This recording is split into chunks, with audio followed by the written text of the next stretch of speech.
கர்த்தர் நல்லவர், ஒரு கிருபை என்றும் உள்ளது. நாம் எடுத்து வாசிக்கலாம். இந்த மாதத்துக்கான வாக்குத்தத்த வார்த்தைகள் என்ன என்று சொல்லி நீங்கள் ஆவலோடு வந்திருக்கலாம். சென்ற மாதத்திலே கொடுத்த வாக்குத்தத்தம் 100% நடந்தது. இந்த மாதமும் அப்படியே நடக்க இருக்கிறது. எப்படி ஒரு ஸ்திரீ கர்ப்பமாக இருந்து 9 மாதம் வரைக்கும் கர்ப்பமாக இருந்து 10ஆம் மாதத்தில் பிரசவிக்க செய்கிற வல்லமை கொடுத்தது போல், இந்த 10ஆம் மாதத்தில் ஆசீர்வாதம் பிரசவிக்க ஆண்டவர் பண்ண போகிறார். ஆமென். ஆசீர்வாத ஆண்டவர் பிரசவிக்க பண்ண போகிறார். எப்படி சொல்ல போகிறது? ஆபகு எடுத்து வாசிக்கலாம். பக்கம் 1083, 2ஆம் அதிகாரம் 1084 2ஆம் அதிகாரம் 3ஆம் வசனம். இது ஆபகு வாழ்ந்த நாட்களிலே ஆவிக்குரிய சீர்கேடுகள் இருந்துச்சு. அந்த நாட்களிலே பயங்கர போராட்டமாக இருந்துச்சு. ஆனாலும் ஆண்டவர் என்ன செய்தார்? அந்த நாட்களிலே அஸ்ஸீரிய ராஜா கையிலே இஸ்ரவேல் ஜனங்களே ஆண்டவர் ஒப்பு கொடுத்துட்டார். அஸ்ஸீரிய ராஜா ரொம்ப மோசமான ராஜா. பயங்கரமான ஒரு இது இருக்கும். எல்லாத்தையும் போட்டு கொள்ளுவான், பாகால் தெய்வத்தை வச்சு வழங்க செய்வான், அதை பண்ணுவான், பிரச்சனை பண்ணுவான். இருண்ட ஒரு காலம், ஆவி சீர்கேடு இருந்தது. இந்த ஆவியில் சீர்கேடாக இருந்துச்சு, முறிவு இருந்துச்சு, இருள் இருந்துச்சு. பயங்கரமான ஒரு காலகட்டம். நீங்கள் ஆரம்பத்தில் படிச்சிங்கன்னா பார்த்தீங்கன்னா அவர் நெகட்டிவாக சொல்லிட்டே இருப்பார் எல்லாத்தையும். கடைசியில் இந்த இடத்துல ஆண்டவர் என்ன தான் நம்ம பற்றி செய்ய போகிறார், இந்த மாதம் உங்களுக்கு என்ன தான் ஆண்டவர் வச்சுருக்கார், இந்த மாதம் கர்த்தர் என்ன மாதிரி கர்த்தர் ஆஸ்வதிப்பார் அப்படின்னு கேள்வியோடு இருக்கிற உங்களுக்கு வார்த்தை சொல்லுகிறது. 2ஆம் அதிகாரம் 3ஆம் வசனம். குறித்த காலத்துக்கு தரிசனம் இன்னும் வைக்கப்பட்டிருக்கிறது. முடிவிலே அது விளங்கும். நல்லா பாருங்க, வசனம் சொல்லுகிறது குறித்த காலத்துக்கு என்ன வைக்கப்பட்டிருக்கு? தரிசனம் வைக்கப்பட்டிருக்கிறது. முடிவில் அது என்ன பண்ணுமா? விளங்கும். அது பொய் சொல்லாது. அது தாமதித்தாலும் அதற்கு என்ன பண்ண வேணுமா? தாமதம் இருக்கும், அதற்கு நீங்க காத்திருக்கணும். அப்புறம் அது நிச்சயமாய் வரும். அது நிச்சயமாய் வரும். சொல்லுங்க, அது நிச்சயமாய் வரும். ஆமா, இந்த மாதத்தில் நிச்சயமாய் அது வரும். அது தாமதிப்பதில்லை. அருமையான தெய்வ பிள்ளைகளே, என்ன ஒரு அற்புதமான ஒரு வார்த்தை பாருங்க. குறித்த காலத்துக்கு என்ன வைக்கப்பட்டிருக்கிறதா? தரிசனம் வைக்கப்பட்டிருக்கிறதா. இதுதான் ஆண்டவர் கொடுக்கிற வார்த்தை. இந்த மாதம் உனக்காக ஒரு தரிசனத்தை, உங்களுக்காக ஒரு தரிசனத்தை கர்த்தர் வைத்திருக்கிறார். கர்த்தர் உங்கள் வாழ்க்கைக்காக ஆண்டவர் ஒரு நோக்கத்தை வைத்திருக்கிறார். ஆண்டவர் இந்த நிலைமை மாறுமா, இந்த நோக்கம் மாறும், இந்த சிந்தனை மாறுமா, இந்த இது இவ்வளோ நாள் வரைக்கும் நடக்கலையே, ஏன் ஆண்டவர் தாமதம், இவ்வளோ நாள் நடக்கலையே, ஏன் ஆண்டவர் தாமதம், எப்போ ஆண்டவர் இதெல்லாம் முடியும் என்று ஒரு கேள்வி உங்களுக்குள்ளே இருக்கும் என்று சொன்னால், அதுக்கு இந்த வசனம் சொல்லுகிறது, ஆண்டவர் ஏன் மௌனமாக இருக்கிறார், ஆண்டவர் என்ன பொய் சொல்லிட்டாரா அப்படின்னு நம்ம நினைக்கக்கூடும். ஆண்டவர் ஒரு குறித்த காலம்னு வச்சுருக்காரு, ஒரு டிசையர் டேட் அவருக்குன்னு. இப்போ எப்படி நீங்கள் ஒரு காலம் குறிக்கிறீங்களோ அவர் ஒரு காலம் குறித்து வச்சுருப்பார். இந்த காலத்தில் தான் இவ்வளவு அற்புதமான வார்த்தைகளை ஆண்டவராகிய தேவன் உங்களுக்கு ஆண்டவர் கொடுத்திருக்கிறார். ஆகவே நமக்கு என்ன வேண்டும்? முதலாவது தரிசனம் வேண்டும். குறித்த காலத்தில் தரிசனத்தை ஆண்டவர் நிறைவேறும். தரிசனம் என்று சொல்லலாம் என்ன? தரிசனம் இல்லாத வாழ்க்கையில் நிறைய பேர் ஓடிட்டே இருப்பாங்க. அவங்களுக்கு ஒரு இலக்கு இருக்காது, டெஸ்டினி என்னன்னு தெரியாது. என்ன தரிசனம், என்ன வைத்திருக்காரு இந்த மாதம் தெரியாது. ஒரு காரியத்தை நீங்கள் வச்சு இந்த மாதத்தில் நாங்கள் செய்யணும் அப்படின்ற தரிசனம் உங்களுக்குள்ள இருக்கும் என்று சொன்னால், ஆண்டவர் அந்த தரிசனத்தை ஆண்டவர் நிறைவேற்றி முடிப்பார். வசனம் சொல்லிக்கிறது எப்படி அந்த தரிசனத்தை ஆண்டவர் நிறைவேற்றி முடிப்பார் என்று சொன்னால், வார்த்தைகள் மூலமாக என்ன பண்ணுவாராம்? நிறைவேற்றி முடிப்பார். தரிசனத்தை ஆண்டவர் வார்த்தைகள் மூலமாக கர்த்தர் கொடுப்பார். காலத்துக்கு மூலமாக இன்னைக்கு சொல்லப்படுகிற வார்த்தை உங்களுக்கு ரேமாவாக வந்துட்டு இருக்கும். குறித்த காலத்தில் கர்த்தர் உங்களுக்கு நிறைவேற்றி கொடுப்பார், வார்த்தைகள் மூலமாக கொடுப்பார். அல்லது இன்னொரு காரியங்கள், 2 காரியம். ஒன்று சொன்ன வார்த்தை, இன்னொன்று சொப்பனங்கள் மூலமாக ஆண்டவர் நிறைய காரியங்கள், நிறைய காட்சிகளை கர்த்தர் உங்களுக்கு கொடுப்பார். அது மாத்திரமில்லாமல் உங்கள் இருதயத்தில் பொங்கி எழும்புகிற வாஞ்சை மூலமாக ஆண்டவர் வெளிப்படுத்த இருக்கிறார். உங்கள் இருதயத்தில் என்ன பண்ணால் ஒரு ஆசை மாத்திரம் உங்கள்கிட்ட பொங்கி வளர்ந்துக்கிட்டே இருக்கும். அது ஆவியானவர் கொடுக்கிறது. நான் சொன்னேன், முதலாவது என்னது கொடுப்பார் என்று சொன்னால் ஆண்டவர் வார்த்தை கொடுப்பார். ரெண்டாவது எதை கொடுப்பார் என்று சொன்னால் சொப்பனங்களை கொடுப்பார். மூன்றாவது எதை கொடுப்பார் என்று சொன்னால் உங்கள் இருதயத்தில் என்னுடைய இருதயத்திலையும் பொங்கி வருகிற ஒரு வார்த்தை உங்களுக்குள்ளே எனக்குள்ளே அது வர ஆரம்பிக்கும். ஆண்டவராகிய தேவன் அந்த வார்த்தை கொண்டு ஆண்டவர் வெளிப்படுத்தி, தரிசனத்தை கொண்டு ஆண்டவர் வெளிப்படுத்தி உங்கள் வாழ்க்கையை ஆண்டவர் ஆசீர்வாதமாய் மாற்றி கொடுப்பார். ஹல்லேலூயா. நம்பர் 1 என்னவென்று சொன்னால் வார்த்தைகளால். சொல்லுங்களேன், வார்த்தைகளால். என்ன வார்த்தைகளால் என்று சொன்னால் தரிசனத்தை. நம்பர் 2 என்னவென்னா தரிசனத்தினால். சொல்லுங்களேன், தரிசனத்தினால். ஆகவே உங்கள் வாழ்க்கையில் இன்றைக்கு ஆண்டவர் ஒரு பெரிய திட்டத்தை வச்சிருக்கார். எத்தனை பேர் நம்புறீங்க? நான் நம்புகிறேன், என் வாழ்க்கையில் பெரிய திட்டத்தை வச்சிருக்கார். திட்டமே இல்லாமல் இப்படி ஏனோ தான் ஓடிட்டு கொண்டு இருக்கக்கூடாது. பாருங்கள் எப்படி இருக்கணும்னா, ஆண்டவர் உங்களுக்கு இந்த மாதத்தில் இத்தனை பேர்த்த ஆதாயம் பண்ணுவேன், இந்த மாதத்தை இந்த கடனை கட்டி முடிப்பேன், இந்த மாதத்தில் இந்த காரியங்கள் என் குடும்பத்தில் வாய்க்கும், இந்த மாதம் என்னுடைய வாழ்க்கையில் ஒரு மிகப்பெரிய மாற்றம் எனக்குள்ளே உண்டாகும் என்று சொல்லி செபிக்கிற ஒவ்வொருக்கும் கர்த்தர் பெரிய காரியங்கள் ஆண்டவர் செய்கிறார். பெரிய நோக்கத்தை வைத்திருக்கிறார். சொல்லுங்களேன், பெரிய நோக்கத்தை வைத்திருக்கிறார். நம்ம நினைக்கிறோம் அந்த ஊர் மக்கள், அந்த இஸ்ரேல் மக்கள் எப்படின்னா ரொம்ப மோசமாக திட்ட ஆரம்பிச்சிட்டாங்க. அவர் போய் சொல்லிட்டாரு, அவர் வார்த்தையெல்லாம் நிற்காது, நம்பாதீங்க, அவ்வளோதான், அவர் தாமதிச்சு, அவர் வரமாட்டார், அவ்வளோதான், மறந்து போச்சு இப்படின்னு சொல்கிற இடத்துல நீங்கள் எப்படி இருக்க வேண்டும் என்று சொன்னால், அவருடைய வார்த்தை மூலமாக எனக்கு இந்த மாதத்தில் நடக்க வேண்டிய அற்புதம் என்னை தேடி வரும். இந்த மாதம் தேவன் எனக்கு குறித்த அற்புதத்தின் மாதம். ஆமென். இந்த மாதம் நான் செழிப்பை காண்கிற ஒரு மாதம். இந்த மாதம் நான் சுகத்தை காண்கிற மாதம். இந்த மாதம் திருமண பாக்கியத்தை உண்டாக்குற மாதம். திருமணம் ஆகவங்களாம் ஆமேன்னு சொல்லிட்டு இருக்காங்க. சரிங்களா? திருமணம் ஆகாதவங்க தான் ஆமேன்னு சொல்லணும். சரியா? அதனால் பாருங்களேன், இந்த மாதம் உங்களுக்கு வேலை கிடைக்கவில்லை என்று சொன்னால் இந்த மாதம் கிடைக்கும். ஆமென்.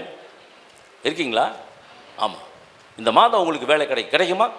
நிச்சயம் கிடைக்கும். கர்த்தர் பெரிய காரியங்களை கர்த்தர் செய்வார். ஆகவே பெரிய திட்டத்தை வச்சிருக்கிறார், பெரிய நோக்கத்தை வைத்திருக்கிறார். அப்போ என்ன சொல்லுது வார்த்தை? என்ன சொல்லுது? தரிசனம் வைக்கப்பட்டிருக்கிறது. நான் சொன்ன தரிசனம் என்று சொன்னால் என்னவென்று சொன்னால், ஆண்டவர் உங்களை குறித்து என்னை குறித்து ஒரு தரிசனத்தை வைத்திருப்பார். உங்களை உயர்த்துவது தான் அவருடைய சித்தம், உங்களை ஆசீர்வதிப்பதான் அவருடைய சித்தம், அவர் உங்களை சுகமாக்குவதுதான் அவருடைய சித்தம், உங்கள் வாழ்க்கையிலே நன்மை கிருபை தயவு உண்டாக்குவதுதான் அவருடைய சித்தம். ஆகவே குறித்த காலத்தில் தரிசனம் நிறைவேறும். ஆமென். எப்போ நிறைவேறும்? எப்போ நிறைவேறும்? குறித்த காலத்தில். நீங்கள் அவசரப்படுறதுனால ஆண்டவர் வேகமாக செய்ய மாட்டார். ஆண்டவர் வார்த்தை என்ன சொல்லுது? ஆமாம், நீங்கள் கீழாகாமல் மேலாகுவாய், வாளாகாமல் தலையாகுவாய், வருகையிலும் ஆஸ்வதிக்கப்பட்டிருப்பார், போகையிலும் ஆஸ்வதிக்கப்பட்டிருக்கு. எல்லா இடத்துலையும் கர்த்தர் ஆஸ்வத்தை தான் கர்த்தர் கொடுக்குறாரு இல்லையா? ஆண்டவராகிய தேவன் கர்த்தர் உங்களை ஆஸ்வதிக்கிறார். அது தாமதித்தாலும் லேட் ஆகும், சில டைமில் டிலே ஆகும், சில டைமில் இட்ஸ் டேக்ஸ் த ப்ராசஸ். உடனே நடக்காது. ஒருவேளை நீங்கள் ஜெபித்திருப்பீங்க, உடனே நடக்காமல் இருக்கலாம். அதனால் அதுக்கு ஒரு தாமதம். இன்றைக்கி தான் விதைச்சிருக்கு, இந்த வார்த்தை இன்றைக்கி விதைச்சிருக்கும்.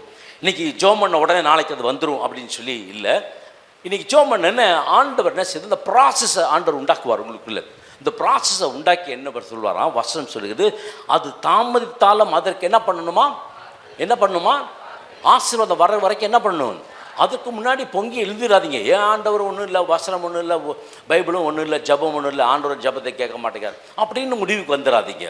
அதுக்காக நீங்கள் என்ன செய்ய வேண்டுமா? காத்திருங்க. இன்றைக்கி இந்த 1ஆம் தேதி இந்த வார்த்தையை கேட்டிங்களையா? இந்த வார்த்தையை சொல்லி நான் காத்திருக்க ஆண்டவரே, என் வாழ்க்கையில் அற்புதத்தை செய்யுங்க, என் குடும்பத்தில் அற்புதம் செய்யுங்க, எங்கள் பிள்ளைகளை அற்புதம் செய்யுங்க, என் பிஸ்னஸில் அற்புதம் செய்யுங்க, என் வேலையில் அற்புதம் செய்யுங்க. ஆண்டவரே, குடும்பத்தில் நன்மை கிருபை தயவு கர்த்தர் உண்டாக்கி கொடுங்க என்று சொல்லி நம்ம அவர் சமூகத்தில் காத்திருக்குவோம். அது நிச்சயமாய் வரும். என்ன சொல்லிட்டாருன்னா, நிச்சயமாய் வரும். அது என்ன பண்ணதில்லை. இதுக்கு மேலே என்னங்க வேணும்? இதுக்கு மேலே என்ன வார்த்தை வேணும்? எவ்வளோ ஆணித்தரமாக சொல்கிறார் பாருங்க. இதை கேட்பதுக்காக தீர்க்கன் என்ன பண்ணுகிறார்? ஆலயத்தில் போய் உட்காந்து ஜெபிக்கிறான். என்ன செய்கிறாரு, என்ன பண்ண போகிறாரு, அவர் என்னதான் நினச்சிட்ருக்காரு அப்படின்னு சொல்லி ஜெபிக்கலான்னு சொல்லிட்டு 1ஆம் வசனம் எடுத்து வாசிக்கலாம். நான் என் காவலிலே தரித்து அரணிலே நிலை கொண்டிருந்து அவர் எனக்கு என்ன சொல்லுவார் என்றும் அவர் என்னை கண்டிக்கும் போது நான் என்ன உத்தரவு சொல்ல வேண்டும் என்று கவனித்து பார்ப்பேன் என்றேன். கவனித்து பார்ப்பேன் என்று சொல்கிறார்.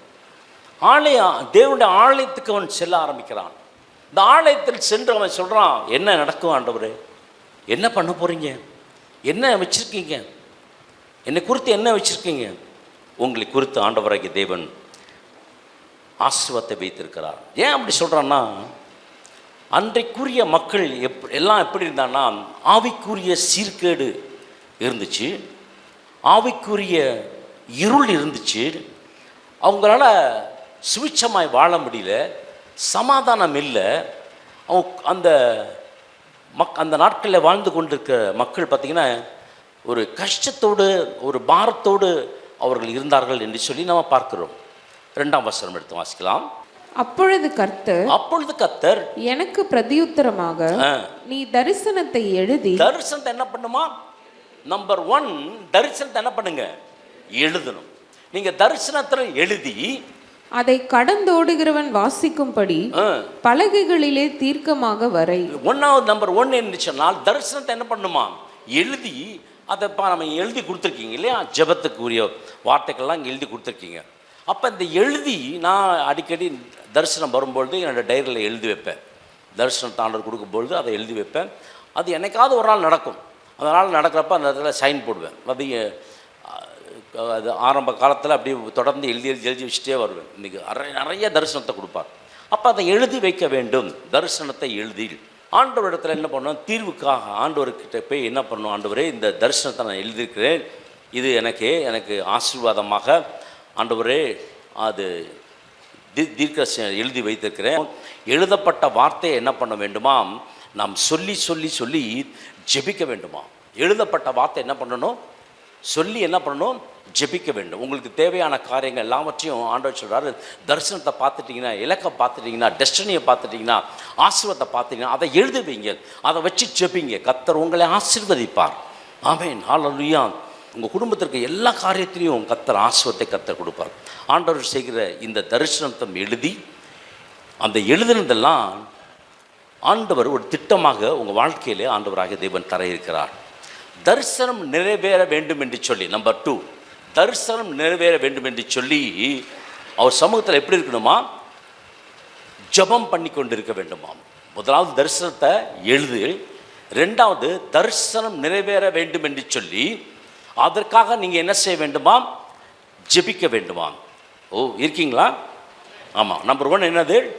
தரிசனத்தை எழுத வேண்டும். 2வது எழுதின தரிசனத்துக்கு நிறைவேற வேண்டும் என்று சொல்லி நம்ம என்ன செய்யணுமா? ஜெபிக்க வேண்டுமாம். ஆமாம், பிரியமான அது என்ன சொல்லாதான்? பொய் சொல்லாது. அப்புறம் அது தாமதித்தாலும் அதற்கு காத்திரு. 4ஆம் வசனம் படிங்க.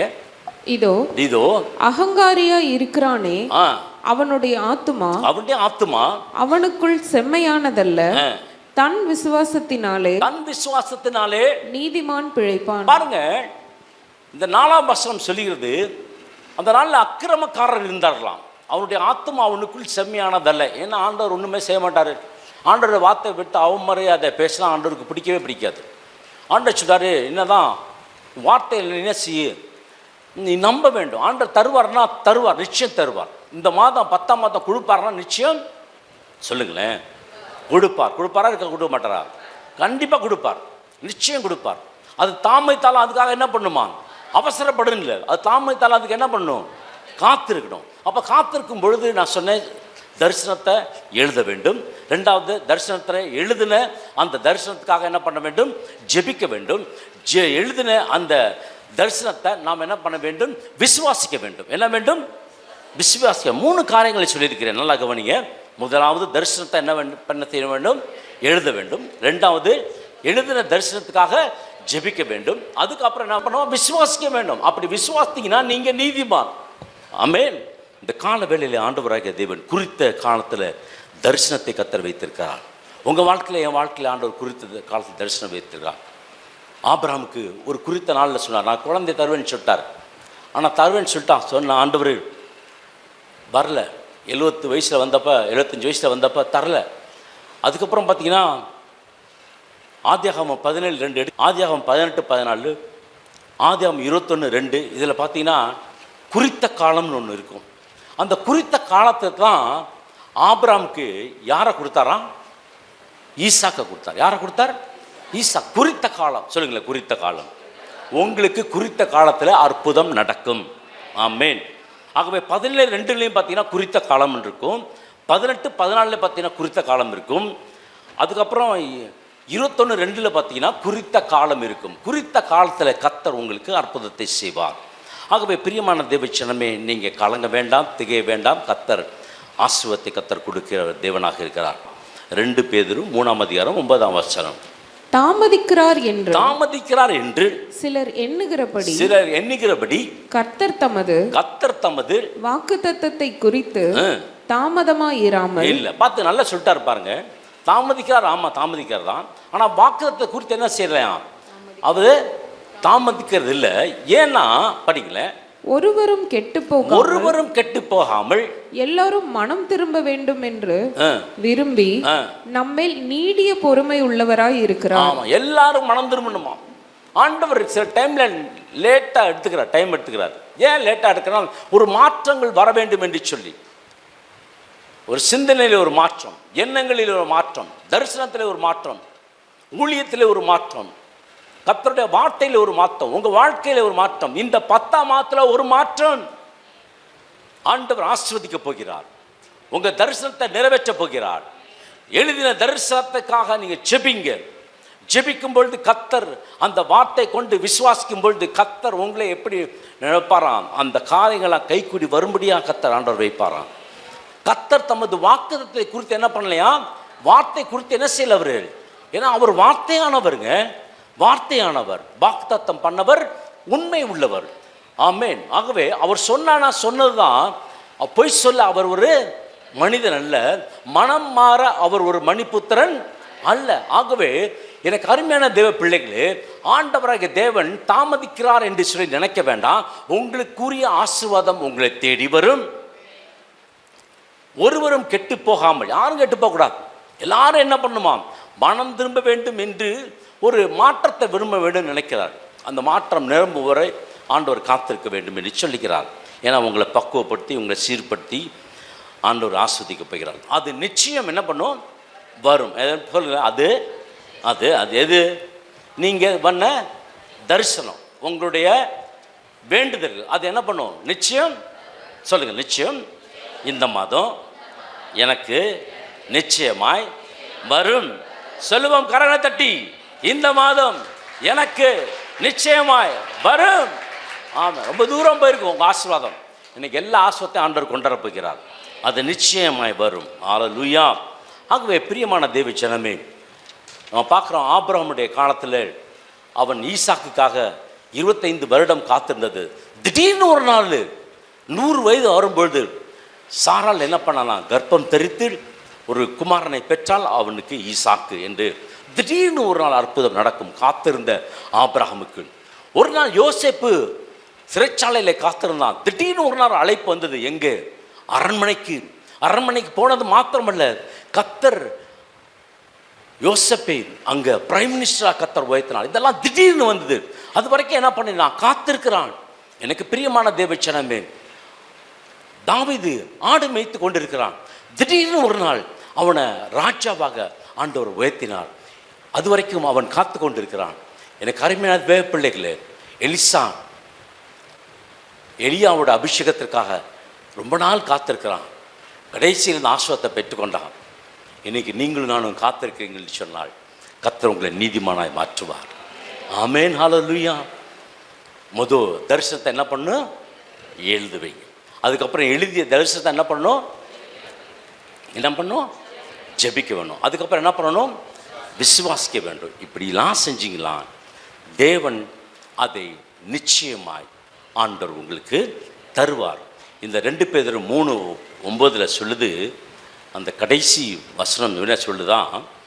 எல்லோரும் மனம் திரும்ப வேண்டும் என்று விரும்பி நம்மேல் நீடிய பொறுமை உள்ளவராய். நம்மேல் நீடிய பொறுமை எப்படியா இருக்காங்க?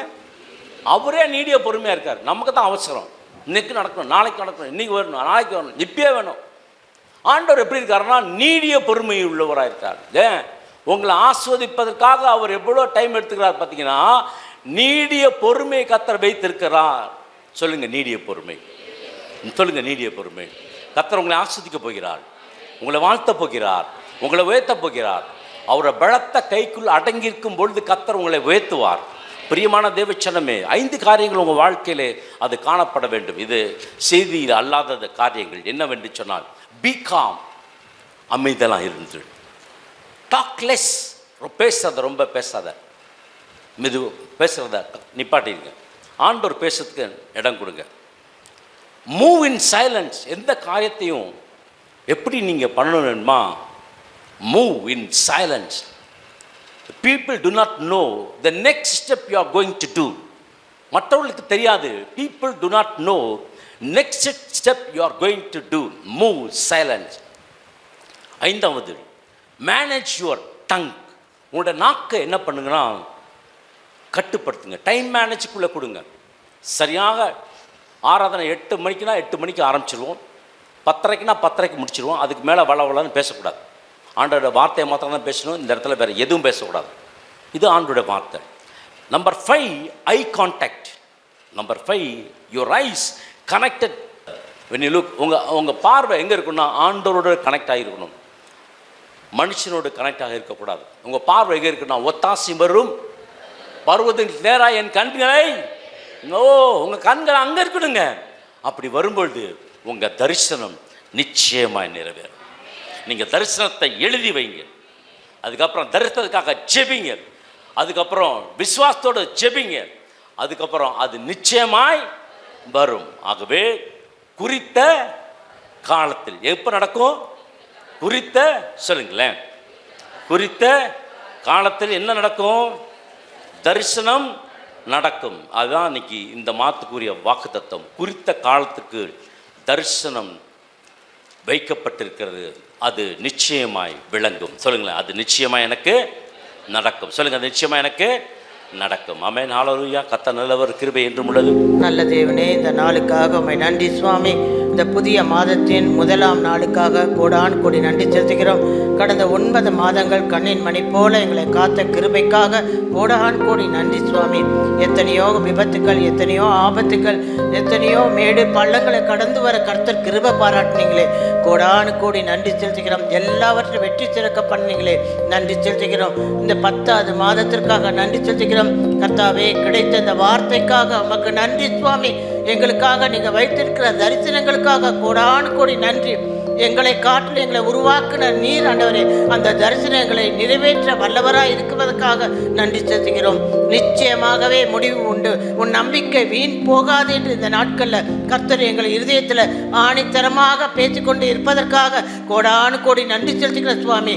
எதிர்பார்ப்போடும் கஷ்டத்தோடு கவலைகளோடு வந்த ஒவ்வொருவருக்கும் நிச்சயமாகவே ஆண்டவரே, நம் நம்பிக்கை வீண் போகாத நம்மளை நடத்துகிற ஒரு நல்ல தகப்பன் எங்களோடு நீங்கள் கூட இருப்பதற்காக கோடானு கோடி நன்றி செலுத்துகிறோம். எங்களை குறித்து வைக்கப்பட்ட தரிசனங்கள் எல்லா ஆண்டவரே நன்மைக்கு எதுவானதாகவும் சமாதானத்துக்கு எதுவானதாகவும் நீங்கள் இருப்பதற்காக நன்றி செலுத்துகிற சுவாமி. ஆண்டவரே, அதில் தாமதித்தால் ஆண்டவரே அதை நீக்கி போடுங்க. தடைகளை உடைத்து போடுகிறவர் எங்களுக்கு முன்பாக கடந்து போகிறார் என்ற வார்த்தைப்படி ஆண்டவரே, இந்த நாளில் ஒவ்வொரு குடும்பத்திற்காக நீர் முன் நடந்து ஒவ்வொரு தேவைகளையும் சந்தித்து அவர்களுடைய பிரச்சனைகள் எல்லாவற்றையும், போராட்டங்கள் எல்லாவற்றையும் மாற்றி ஆண்டவரே, உம்முடைய தகப்பன் எங்கள் தகப்பன் என்பதை நிரூபித்து கொடுக்கிற மாதமாக இந்த 10வது மாதம் இருப்பதற்காக உமக்கு நன்றி செலுத்துகிறோம். நோவா காலத்தில் 10வது மாதம் மலை சிகரங்கள் காணப்பட்ட மாதமாக இருந்தது சுவாமி. அதுபோல எங்கள் வாழ்க்கையின் உயரமான ஸ்தலங்களை நாங்கள் காணத்தக்கதாகவும் உயரங்களை காணத்தக்க மாதமாகவும் இந்த மாதத்தை நாங்கள் டிக்ளேர் பண்ணி நாங்கள் ஜெபிக்கிறோம். கர்த்தர் அப்படியே செய்வதற்காக உமக்கு கோடானு கோடி நன்றி செலுத்தி ஜெபிக்கிறோம். ஜீவனும் அன்பும் கிருபை நிறைந்த நல்ல சுவாமி. ஆமேன், ஆமேன், ஆமேன். ஜெப தேவைக்கு 9894913619.